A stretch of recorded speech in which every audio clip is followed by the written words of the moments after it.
This morning, though, we are going to be chatting with Rabindra Jagannath, who is the president of the Caribbean Institute of Certified Management Consultants, the TT chapter. So we are going to be chatting about that right now. So the question is, what's in your profession? Good morning, Rabindra. Morning, and slight correction. I'm the president of the local chapter, the Trinidad and Tobago chapter of the Caribbean Institute, not the president of the Caribbean Institute. At least not yet. Maybe, who knows, maybe I'm speaking it into being. But thank you for joining us this morning. And tell us about what the Caribbean Institute of Certified Management Consultants and the TT chapter does. What's your function and your role? Right, well, to do that, let me just talk generally about management consulting. Well, anybody in the profession, we like to call ourselves the unsung heroes. Management consultants profession has been around for a long time, and way back in the 70s, as a profession, they decided to actually establish an institute for certified management consultants. In other words, to maintain our professionalism and so on, we felt that we needed to have more certified management consultants. So way back then, the Global Institute was established. And then the Global Institute worked with different regions throughout the world to establish their particular institutes. And the Caribbean Institute was established in approximately 2008. So say about 12 years ago. And we are still young and still growing. And what we have sought to do in the Caribbean scenario is to establish local chapters who will do more for management consulting within their particular territory. And well, last week Thursday, we chatted very briefly, but last week Thursday was International Consultants Day, celebrating management consulting, and this started probably about 3 years ago. Why? Because we do so much, but yet we are viewed very much in the background. We are a profession similar to chartered accountants.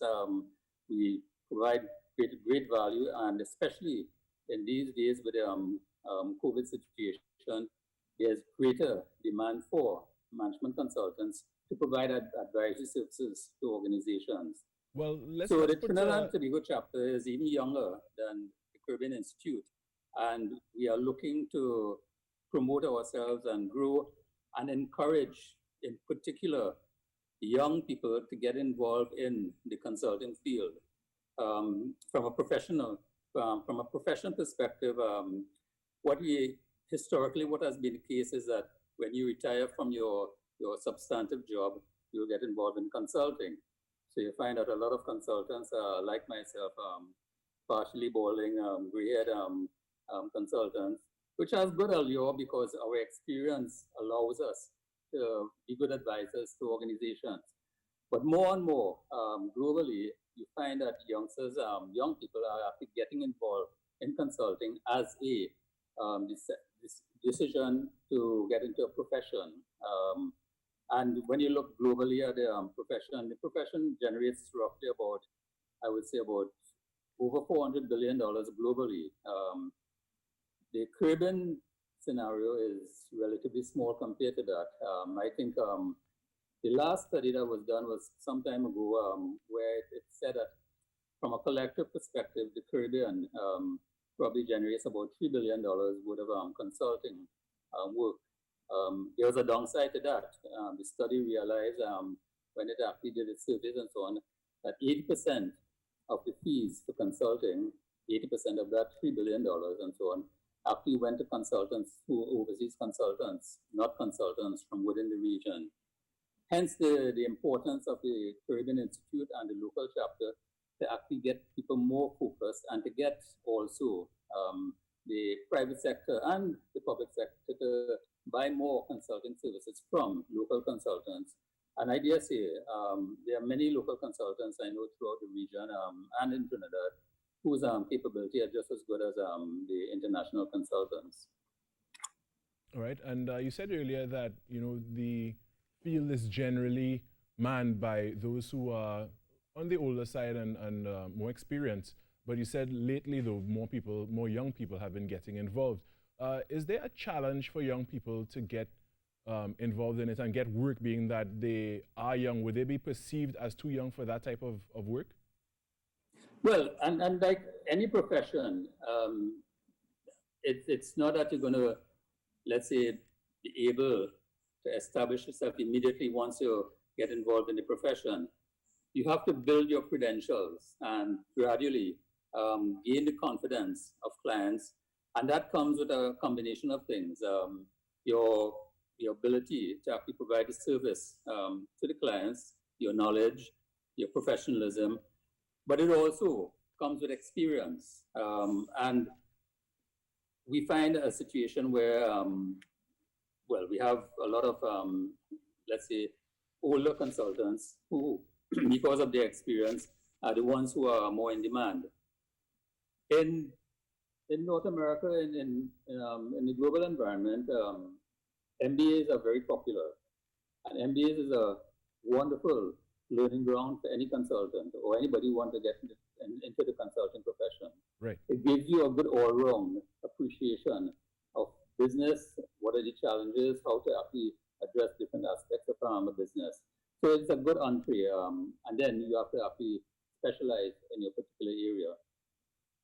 And let's speak about the institute. How does the institute assist consultants in Trinidad and Tobago?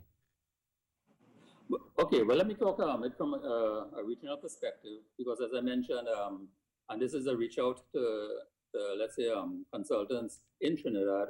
We need to get more members in Trinidad, so we have some critical mass, so we can have a stronger voice. But from a regional perspective, what we do is we provide training, professional training, our signature training for persons who are pursuing their certified management consultant designation is training called Principles and Practice of Management Consulting. And this gives you an insight into the consulting profession and to the process of consulting. And you have a variety of different consultants, but underlying all of the consultants work, whether it's strategic consultants, financial consultants, management consultants, whether it's IT consultants, underlying that there is a process that is followed. And then there's an analogy with doctors. Underlying what doctors do, regardless of their specialization, there's a process that they follow. They do their diagnostics, they analyze solutions, they actually help you implement those solutions and look at the outcomes, right, and assess the outcomes to make sure that that you're achieving the objective. The same thing applies to consultants. We actually do diagnostic work. We analyze the solutions based on the diagnostics. We come up with an action plan, and then we work with the clients to implement. But that underlies all of the type of consulting work that is done. We at the Caribbean Institute help you understand that underlying process, and then together with that, give you skills that train you in skills and techniques to help make you a better consultant. Things like facilitation skills, change management skills. A key part of what we do is we do some ethics training, because the integrity of our profession is important to us. So we actually ensure that all candidates and even qualified certified management consultants from time to time refresh themselves on the ethics of the profession. Why? Because our profession requires a fair amount of integrity. If it is that the client, we actually provide advice to a client that actually lacks integrity or is unethical, that can damage a client's business. So we have to make sure that all our certified management consultants abide by our code of ethics. All right. Well, with that, I want to thank you for joining us this morning. That's all we do have time for this morning. But with me this morning was Rabindra Jagannath, who is with the Caribbean Institute of Certified Management Consultants, the TT chapter to be exact. Thank you for all the information. Congratulations on the work that you've been doing, and we wish you the very best.